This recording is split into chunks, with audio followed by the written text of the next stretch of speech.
गौरी बाजार क्षेत्र के देवगांव में भव्य कलश यात्रा निकाली गई। नमस्कार, आप देख रहे हैं जनमंच खबर। गौरी बाजार क्षेत्र के देवगांव में गुरुवार को हनुमान जी की प्राण प्रतिष्ठा व यज्ञ समारोह के अंतर्गत भव्य कलश यात्रा निकाली गई, जिसमें हाथी, घोड़े व बाजे के साथ विभिन्न क्षेत्रों में भ्रमण के बाद गांव पहुंची। वहां कलश को स्थापित किया गया। कलश यात्रा में हजारों की संख्या में कन्याओं, महिलाओं व श्रद्धालुओं ने बढ़ चढ़कर हिस्सा लिया। लगभग 1 किलोमीटर लंबी यह कलश यात्रा काफी मनमोहक बनी रही। मूर्ति का प्राण प्रतिष्ठा व महाभंडारा 3 मई को होगा।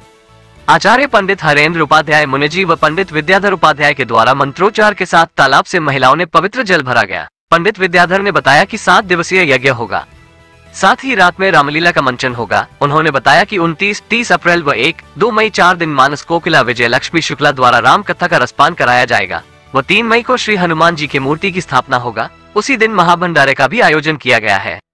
उन्होंने सभी श्रद्धालुओं से यह अपील किया कि अधिक से अधिक संख्या में पहुंचकर भगवान के कथा का रसपान करें। कलश यात्रा में विक्की सिंह, श्री प्रकाश सिंह उर्फ नाथू सिंह, ज्ञान प्रकाश सिंह, अजय प्रताप उर्फ पिंटू सिंह, प्रमोद सिंह, मिट्ठू सिंह, व्यास सिंह, प्रशांत सिंह, अश्वनी सिंह, सतीश सिंह, सूर्य प्रकाश सिंह, कृष्णकांत सिंह, अरविंद सिंह, गंगा सागर, अंकुर सिंह, हर्ष सिंह, गुड्डू सिंह, प्रेम सिंह, गोपाल सिंह, लाल बच्चन सिंह, विद्यासागर सिंह सहित हजारों की संख्या में पुरुष व महिला श्रद्धालु शामिल रहे। जनमंच खबर के लिए देवरिया से अमित सिंह के साथ मनोज सिंह की रिपोर्ट।